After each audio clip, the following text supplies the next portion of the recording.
Hello students, as you all know we are continuing with chemistry. So again welcome to GDC nursing classes and the topic of today's class is biomolecules. So in this topic firstly we have to understand what are biomolecules. Biomolecules क्या होते हैं? Biomolecules biological enzymes कह लो, carbohydrates कह लो, proteins कह लो, ठीक है, जो हमारी बॉडी के अंदर वर्क करते हैं, जो प्लांट्स में वर्क करते हैं, एनिमल्स में वर्क करते हैं. तो बेसिकली अगर हम सीधी बात करें तो जो भी बायोलॉजिकल फंक्शंस हो रहे हैं हमारी बॉडी में with the help of a chemical reaction, तो उसको हम कहते हैं बायोमोलिक्यूल्स. ठीक है, जिसमें हमारे जो केमिस्ट्री के जो सब्सटेंसेस हैं, जो भी चीजें हैं, ठीक है, कार्बन के हैं, ऑक्सीजन के हैं, नाइट्रोजन के हैं, फास्फोरस के हैं, वो जो केमिकल रिएक्शन हमारी बॉडी में हो रही है या किसी भी माइक्रो ऑर्गेनिज्म की बॉडी में हो रही है, उसको हम रेफर करेंगे कि yes that is a biomolecule. तो इस सब की स्टडी हमें इस टॉपिक में करनी होती है. तो बेसिक क्या क्या होते हैं? प्रोटीन्स होते हैं, कार्बोहाइड्रेट्स होते हैं, एंजाइम्स होते हैं. ठीक है, प्रोटीन्स क्या होते हैं? प्रोटीन्स जो हैं वो हमारे जैसे डीएनए हो गया, आरएनए हो गया, मतलब अमीनो एसिड, पेप्टाइड्स, इनकी जो चेन होती है उससे बनते हैं प्रोटीन्स. ठीक है, कार्बोहाइड्रेट्स क्या होता है? शुगर. कार्बोहाइड्रेट्स क्या होती है? शुगर होती है. जो हमारी बॉडी को बेसिकली एनर्जी प्रोवाइड करती है वो शुगर होती है, उसको हम कार्बोहाइड्रेट बोलते हैं. जो किसी भी शुगर कंटेनिंग कंपोनेंट, फ्रूट्स हो सकते हैं, कोई स्पेसिफिक वेजिटेबल्स हो सकती है जिसमें मिलता है. एंजाइम्स क्या होते हैं? Enzymes are biological catalyst. Biological catalyst का मतलब क्या होता है? वो सब्सटेंस जो एक रिएक्शन के अंदर एज ए कैटलिस्ट बिहेव करे और उसके बाद खुद अनचेंज रह जाए और उसको हमें अलग से देना ना पड़े, मतलब वो जो है उस रिएक्शन के अंदर अपने आप आ रही है, तो उसको हम बायोलॉजिकल एक टर्म दे देते हैं, that is a biological catalyst and which is known as enzymes. ठीक है, तो आइए शुरू करते हैं इसी के साथ में. Question number 1, what is the primary function of enzymes in biochemical reaction? Enzymes का बायोकेमिकल रिएक्शन में क्या प्राइमरी फंक्शन है? ठीक है, सबसे पहला फंक्शन क्या है? Option A, to increase the activation energy. Option B, to decrease the activation energy. Option C, to act as substrate. Option D, to act as product. देखो, वैसे तो ये कैटलिस्ट है, सच्चाई है, लेकिन ये काम क्या करेंगे?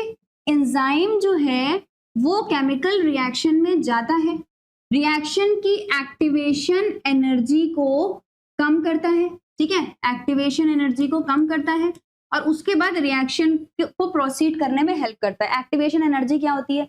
किसी भी रिएक्शन को स्टार्ट होने के लिए जो मिनिमम अमाउंट ऑफ एनर्जी चाहिए उसको कहते हैं एनर्जी ऑफ एक्टिवेशन. बिल्कुल सिंपल लैंग्वेज में आप ये बात समझ लीजिए. जब रिएक्शन स्टार्ट होगा उतनी एनर्जी जो है उसको हम एक्टिवेशन एनर्जी कहते हैं. अब मान लो वो एनर्जी ज्यादा है, बहुत ज्यादा एनर्जी चाहिए, तो रिएक्शन देर में स्टार्ट होगा. तो अगर एक्टिवेशन एनर्जी कम हो जाए तो वो रिएक्शन थोड़ा जल्दी स्टार्ट हो सकता है. तो इसीलिए कैटलिस्ट क्या करता है? वो हेल्प करता है, एक्टिवेशन एनर्जी को कम करता है जिससे रिएक्शन जो है वो थोड़ा जल्दी हो जाए. तो इसीलिए वो रेट ऑफ रिएक्शन को इंक्रीज करता है. तो इनमें से कौन सा ऑप्शन करेक्ट होगा? To increase the activation energy या to decrease the activation energy? Definitely to decrease the activation energy. ठीक है, एक्टिवेशन एनर्जी को कम करना ही एंजाइम का काम होता है. चलिए नेक्स्ट देख लेते हैं. Which of the following is a non-reducing sugar? Non-reducing sugar इसमें से कौन सी है? भाई देखो, कोई भी ऐसी शुगर जिसमें फ्री एल्डिहाइडिक ग्रुप या फ्री कीटोनिक ग्रुप हो, फ्री एल्डिहाइडिक ग्रुप या फ्री कीटोनिक ग्रुप हो, फ्री कीटोन ग्रुप या फ्री एल्डिहाइड ग्रुप होता है, तो वो एक रिड्यूसिंग शुगर होती है, हम कह सकते हैं, या फिर ये कह दो कि नॉन रिड्यूसिंग शुगर. अब इसमें हमारा ग्लूकोज है, फ्रक्टोज है, सुक्रोज है और मेल्टोज है.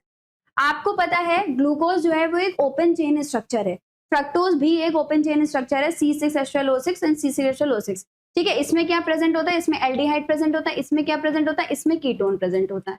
ठीक है, RCOR. तो सुक्रोज जो है, सुक्रोज को अगर हम हाइड्रोलाइज करते हैं तो ग्लूकोज और फ्रक्टोज के हम कह सकते हैं हमें 2 मॉलिक्यूल्स मिलते हैं. इसीलिए ये एक रिड्यूसिंग शुगर है, जिसमें हम ये एक नॉन रिड्यूसिंग शुगर है. क्यों? क्योंकि इसमें फ्री एल्डिहाइडिक या फ्री कीटोनिक ग्रुप है ही नहीं, that is why it is a non reducing sugar. Okay, next देख लेते हैं. Which test is used to detect the presence of protein? Iodine test, biuret test, Benedict's test, Sudan test. देखिए, अगर हम copper का alkaline solution ले लें और उसमें हम प्रोटीन कोई भी ऐड कर दें और वो कलर, जो सॉल्यूशन का कलर है कॉपर का, वो पर्पल या वॉयलेट कलर में चेंज हो जाए, डार्क एकदम चेंज हो जाए, उसमें पिंक से लेके पर्पल तक के शेड्स उसमें आ जाए, तो वो टेस्ट ये बताता है कि yes there is a protein. ठीक है, और ये जो टेस्ट होता है इसका नाम होता है ब्यूरेट टेस्ट। ओके, तो प्रेजेंस ऑफ प्रोटीन को टेस्ट करने के लिए ब्यूरेट टेस्ट होता है। Iodine, biuret, Benedict, Sudan. Option B will be the correct answer, जिसको हम ब्यूरेट टेस्ट बोलते हैं। Next, Which of the following is a component of nucleic acid? Nucleic acid का कंपोनेंट क्या है? What are nucleic acid? जब बहुत सारे अमीनो एसिड्स को हम मिक्स करते हैं, अमीनो एसिड पता है क्या है? अगर कोई भी कंपाउंड में नाइट्रोजन के साथ में एक मतलब हाइड्रोजन यानी कि अमीन है, साथ में एक चेन लगी हुई है, ठीक है, साथ में आपके पास एक कार्बोक्सिल ग्रुप भी है, साथ में कुछ और, तो इस टाइप से अगर आप कोई चीज देखोगे, वेट देखो, अगर आप सिंपल भाषा में ये समझो कि RNH2 ये है अमीनो और RCOOH ये है हमारा एसिड, इसको अगर हम मर्ज कर दें तो हमारा बन जाता है अमीनो एसिड। ठीक है, तो ये जो बॉन्ड होता है बेटा, ठीक, ये जो बॉन्ड है हमारा, ये होता है एक पेप्टाइड बॉन्ड। ठीक है, और इसके थ्रू आगे और भी बहुत सारी लंबी चेन बनती जाती है जो न्यूक्लिक एसिड और पेप्टाइड बॉन्ड में चेंज हो जाता है। पूछा क्या है, कंपोनेंट ऑफ न्यूक्लिक एसिड क्या है? Amino acid, fatty acid, nucleotides, monosaccharides. देखो, जब बहुत सारे अमीनो एसिड मिक्स होते हैं तब हमें प्रॉपर एक न्यूक्लियोटाइड मिलता है, और न्यूक्लियोटाइड के बाद हमें क्या मिलता है? Nucleic acid. ठीक है, तो अब आप बताइए कि एक एक करके स्टेप बाय स्टेप जो होती है वो चीजें कॉइलिंग होती चली जाती है, चेन्स बनती चली जाती है। ठीक है, तो amino acids, then it will be nucleotide, then it will be nucleic acid. So C will be the correct answer कि न्यूक्लिक एसिड जो है वो सॉरी न्यूक्लियोटाइड जो है वो न्यूक्लिक एसिड्स के कंपोनेंट्स हैं। नेक्स्ट देख लेते हैं, the building block of protein are. Protein के जो बिल्डिंग ब्लॉक हैं वो क्या है? Nucleotides, fatty acid, amino acid या मोनोसेकेराइड। अगर हमें प्रोटीन बनाना है तो सबसे पहले हमें अमीनो एसिड लेना होगा। अमीनो एसिड्स जो हैं वो जब बहुत सारी चेन्स में जुड़ते चले जाते हैं तब जाके वो क्या बनाते हैं? तब जाके वो बनाते हैं प्रोटीन। मतलब सबसे पहले अमीनो एसिड जो हैं वो सीधी चेन में जुड़ते हैं, उसके बाद उनकी कॉइलिंग होती है और कॉइलिंग होने के बाद फाइनली हमें क्या मिलता है? प्रोटीन्स। ठीक है, तो nucleotides, fatty acids, amino acids, monosaccharide. Nucleotides किसके कंपोनेंट है? न्यूक्लिक एसिड के। अमीनो एसिड की कॉइलिंग से हमें क्या मिलता है? प्रोटीन्स। ओके, तो C will be the correct answer. आगे चलते हैं, which of the following is a characteristic of enzyme. Enzyme की क्या कैरेक्टरिस्टिक है? They are consumed in the reaction. क्या कैटलिस्ट रिएक्शन में कंज्यूम हो सकता है? No. They increase the activation energy. बिल्कुल पहले मैंने आपको बताया था कि एक्टिवेशन एनर्जी को ये इंक्रीज नहीं डिक्रीज करता है। No. They are specific to substrate. ये सबस्ट्रेट, सबस्ट्रेट का मतलब पता क्या होता है? Reacting species. ठीक है, सबस्ट्रेट को ये बिल्कुल स्पेसिफिक हो जाते हैं, मतलब उसी को कराने। वैसे मैंने कहा A+B in the presence of any compound C+D अगर बन रहा है तो ये जो है स्पेसिफिकली किसको हेल्प करते हैं? सबस्ट्रेट को, जो रिएक्टिंग स्पीशीज होती है। ठीक है, they are not affected by temperature. नहीं, ये टेम्परेचर से इफेक्ट करते हैं, टेम्परेचर इन पे असर डालता है। ठीक है, तो C, they are specific to substrate. Next, which of the following is a disaccharide. अब समझिए डाइसेकेराइड होती क्या? डाइसेकेराइड का मतलब ये है, देखो, अगर कोई एक शुगर की यूनिट जो है वो दो छोटी यूनिट में टूट जाए तो उसको डाइसेकेराइड बोलेंगे। क्या बोलेंगे? Disaccharide.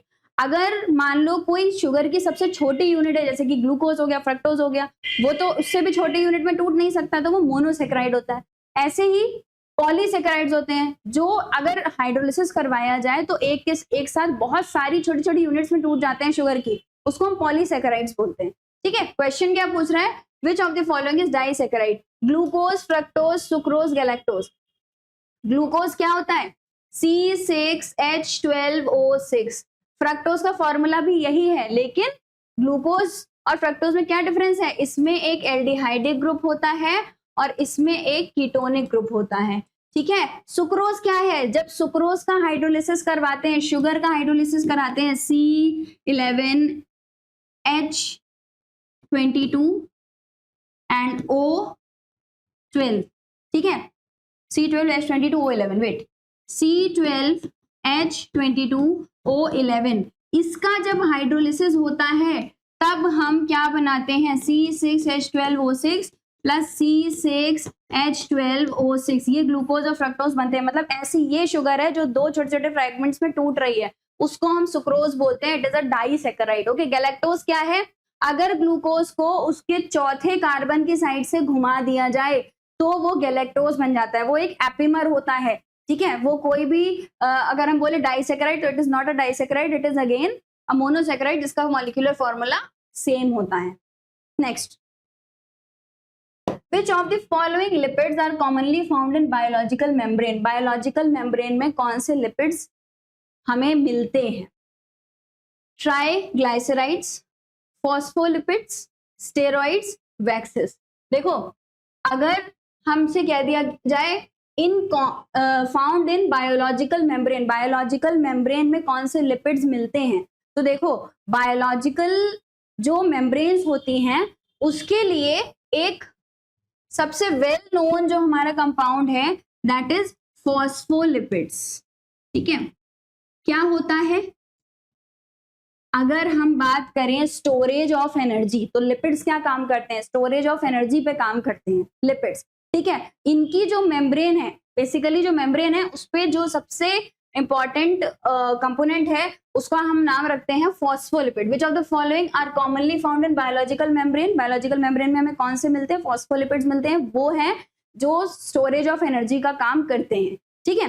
So D option will be the correct answer. Next, the primary structure of a protein refers to option A the folding of a polypeptide chain, option B the sequence of amino acids in the polypeptide chain, the interaction between different polypeptide chains and the 3D arrangement of atoms in a protein।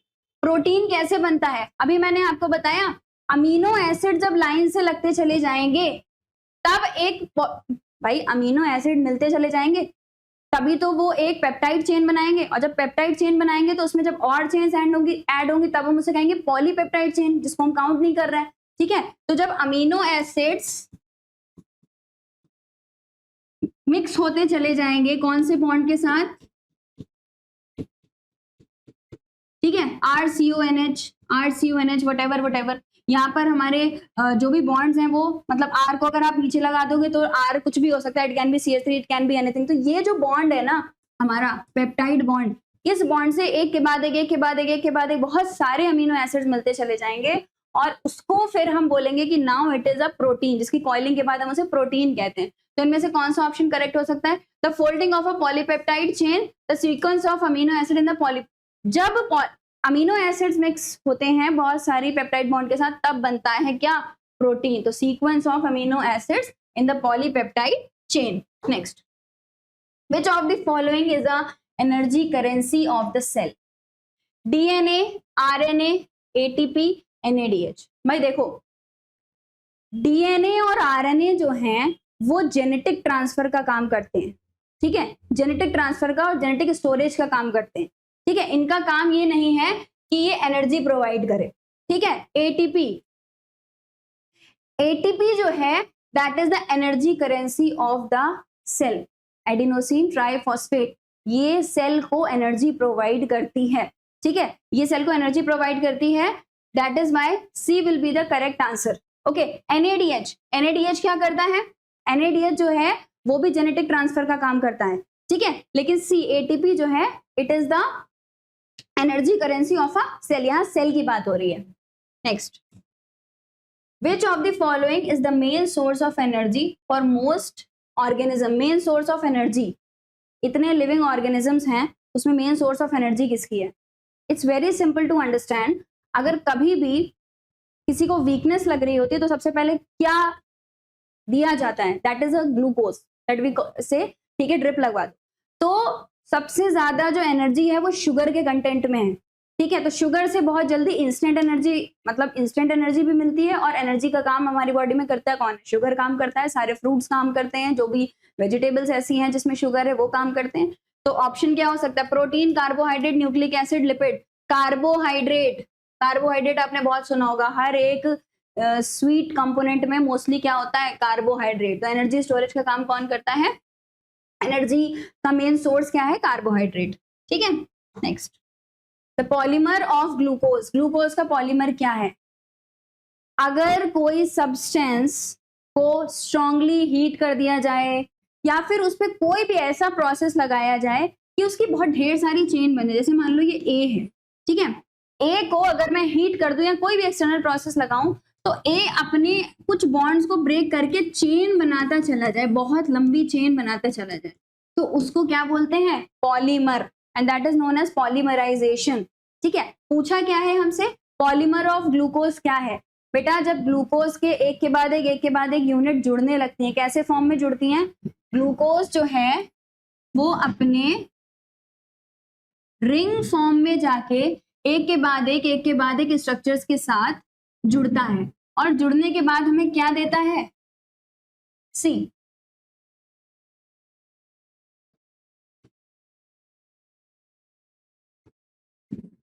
ये अपने ring form में जाने के बाद जुड़ता जाएगा, ऐसे ही और आगे जाएगा और आगे जाएगा, और ग्लूकोज की यूनिट जब जुड़ती है तो वी गेट स्टार्च। तभी हम लोग कहते हैं ना कि जो भी पोटैटो है उसमें स्टार्च होता है, क्योंकि स्टार्च है तो मतलब शुगर है। ठीक है। उसके बाद वो आगे और टूटता जाएगा और टूटता जाएगा, और तब हमें मिल जाता है ग्लूकोज, फ्रक्टोज, एटसेट्रा एटसेट्रा।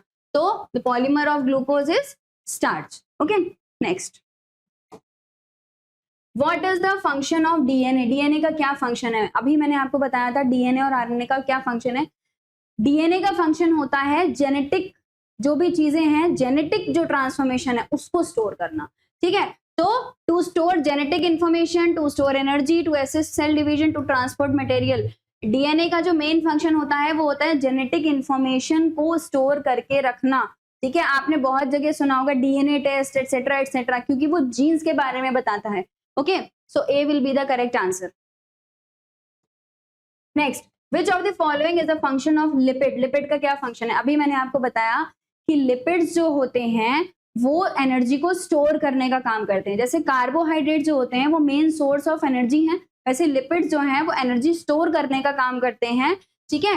तो दे सर्व एज एंजाइम, वो एंजाइम बिल्कुल नहीं, कैटलिस्ट बिल्कुल भी नहीं होते। दे store energy, yes they store, and they form genetic material. Genetic material के लिए कौन रिस्पॉन्सिबल है? DNA, RNA. ठीक है। दे एक्ट एज कैटलिस्ट, वो कैटलिस्ट की तरह एक्ट नहीं करते, वरना वो भी हम कह सकते हैं बायोलॉजिकल कैटलिस्ट के नाम में आते। तो they store energy, B will be the correct answer. Next, which of the following is the basic building block of nucleic acid? Nucleic acid का बेसिक बिल्डिंग ब्लॉक कौन है?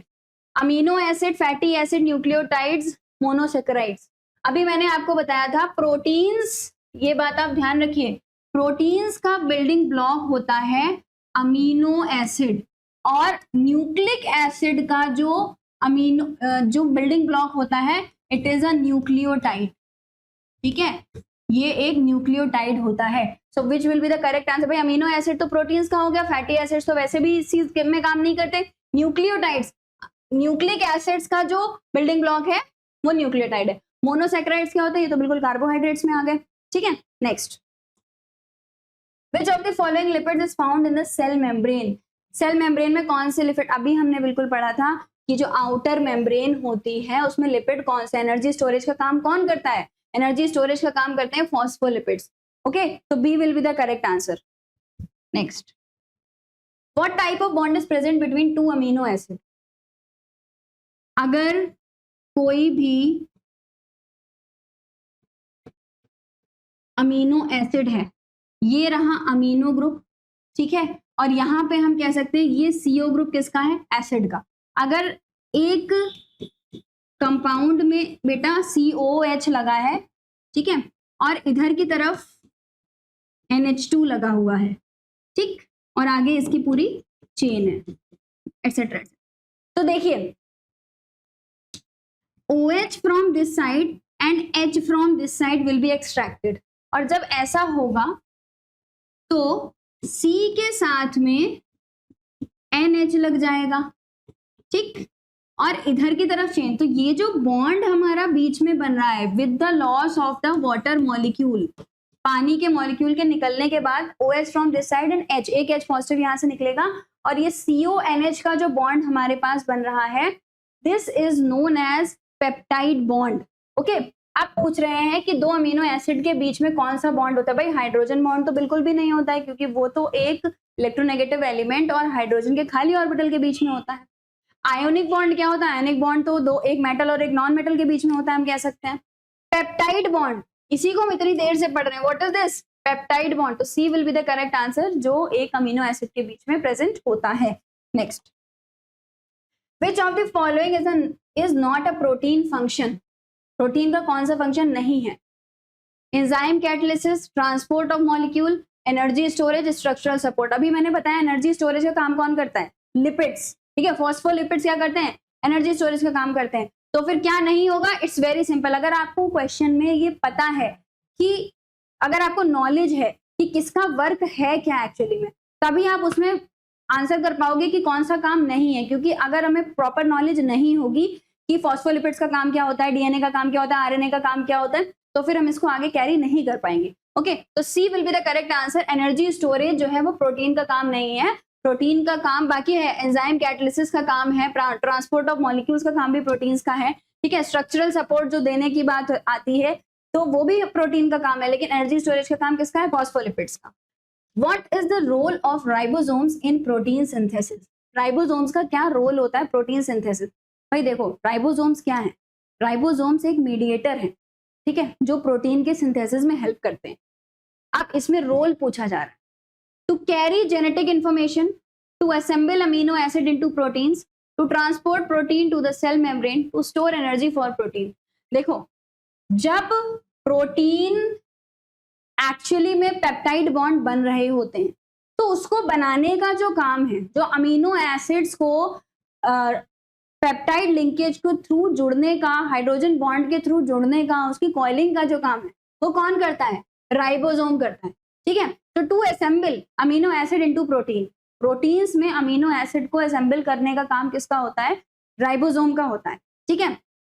So we can say B will be the correct answer. To carry genetic information, ये तो DNA का काम है, ठीक है। इसी तरीके से to transport protein to the cell membrane, अगर हम इसकी बात करें तो अभी हमने पीछे ही देखा था, ठीक है, कि वेट, हाँ, प्रोटीन फंक्शन है ये तो, ठीक है। नेक्स्ट, अब to store energy for protein, ये लिपिड्स का काम है, ठीक है। तो to assemble amino acid into proteins, this will be the correct answer. Next, what is the structure of an amino acid? Amino acid का स्ट्रक्चर क्या होता है? अभी मैंने बताया, जब एक कार्बोक्सिल ग्रुप का OH और एक दूसरे अमीनो एसिड का, ऐसा नहीं है कि उसी अमीनो एसिड का, दूसरे अमीनो एसिड का के नाइट्रोजन से एक बॉन्ड, जब ये दोनों चीजें चली जाती हैं, तब हमें एक प्रॉपर लिंकेज मिलता है, इसको हम बोलते हैं पेप्टाइड बॉन्ड, ठीक है। ये एमाइड लिंकेज होता है। तो अमीनो एसिड का स्ट्रक्चर क्या होता है? भाई, जब एक कार्बोक्सिल ग्रुप एक अमीनो ग्रुप से मिलता है और एक साइड चेन का मतलब कि कहीं पर एक R ग्रुप भी इसके साथ में प्रेजेंट होता है, ठीक है। R group, next next next, ऐसे करके हम इसको बना सकते हैं, ठीक है। तो it will be a carboxyl group and an amino group of and a side chain. एक कार्बोक्सिल ग्रुप, एक R ग्रुप, कोई भी हो सकता है जिसके थ्रू नाम चेंज होते रहते हैं प्रोटीन्स के, और एक अमीनो एसिड होता है, ठीक है। And a sugar, a phosphate and a nitrogenous base, अगर इसकी बात करें तो ये तो हमारा डीएनए हो गया, ठीक है। And it's and exactly glycerol and 3 fatty acid, it is not a part of amino acid. Amino acid basically acid, amine group and कोई भी carboxylic acid plus 1 side chain, ठीक है। So B will be the correct answer. Next, what is the primary function of a carbohydrate in the living organism? एक living organism के अंदर carbohydrate का क्या function है? To store genetic information, to provide energy, to synthesise protein, to store lipid. अभी हमने बताया था एनर्जी को स्टोर करने का काम कौन करता है? लिपिड। जेनेटिक इंफॉर्मेशन का काम कौन करता है? डीएनए, ठीक है। तो एनर्जी को प्रोवाइड करने का काम कौन करता है? carbohydrate. So to provide energy, it will be B will be the correct answer. और to synthesize protein, ये क्या, ये राइबोसोम का काम है. ठीक है. Next, what is the role of RNA in protein synthesis? To store genetic information, to transport amino acid, to carry out transcription and translation, to produce ATP. भाई देखो, अगर हम कलेक्टिवली कहें DNA एंड RNA, तो हम एक साथ कह देते हैं कि ठीक है, जेनेटिक इंफॉर्मेशन को स्टोर करने का काम इसका है. जेनेटिक इंफॉर्मेशन को स्टोर करने का और उसको ट्रांसलेट करने का काम DNA एंड RNA का है. लेकिन अगर क्वेश्चन एग्जैक्ट उस वर्ड पे आ जाता है कि DNA का काम क्या है और RNA का काम क्या है अलग अलग, तो we have to check that कि उसमें ये ऑप्शन और ये ऑप्शन, मतलब जेनेटिक इंफॉर्मेशन अलग दिया हुआ है. और to carry out transcription and translation, carry करने के लिए इसके लिए क्या होना चाहिए, RNA होना चाहिए. ठीक है. So to carry out transcription and translation is the role of RNA in proteins. C will be the correct answer. Next, which biomolecule serves as a long-term energy storage molecule in animal? Animals के अंदर क्या ऐसा है, ठीक है, animals के अंदर ऐसा कौन सा बायोमोलिक्यूल है जो लॉन्ग टर्म एनर्जी स्टोरेज का काम करता है? बेटा, एनर्जी स्टोरेज का जो काम है वो लिपिड का है, फॉस्फोलिपिड का है. ठीक है. आपको बहुत बिल्कुल बिगनिंग से लेके एंड तक आपको ये सारी चीजें बताई गई हैं कि ग्लूकोज जो है एनर्जी प्रोवाइड करने का काम करता है, लिपिड जो है वो एनर्जी स्टोर करने का काम करता है, प्रोटीन्स जो है वो जेनेटिक इंफॉर्मेशन का काम करता है, और न्यूक्लिक एसिड क्या करते हैं, न्यूक्लिक एसिड जो है वो आगे प्रोटीन्स बनाने में हेल्प करते हैं. ठीक है. So what we can say, B, lipids, phospholipid will be the correct answer. Phospholipid एक ऐसे प्रोटीन्स हैं, ऐसे लिपिड्स हैं जो सेल मेम्ब्रेन में मिलते हैं और बहुत ही कॉमनली सेल मेम्ब्रेन में मिल जाते हैं. ठीक है. तो हमने यहाँ पर back to back 25 questions biomolecules के सॉल्व किए हैं. Biomolecules completely memory based topic है.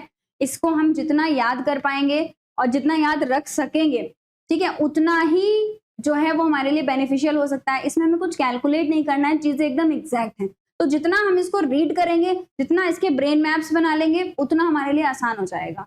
ठीक है. तो आई होप आप सबको समझ में आया होगा, और अगर आपको समझ में आया है तो वीडियो को शेयर करिए, हमारे चैनल को सब्सक्राइब करिए और वीडियो को लाइक करिए. ठीक है. And thank you.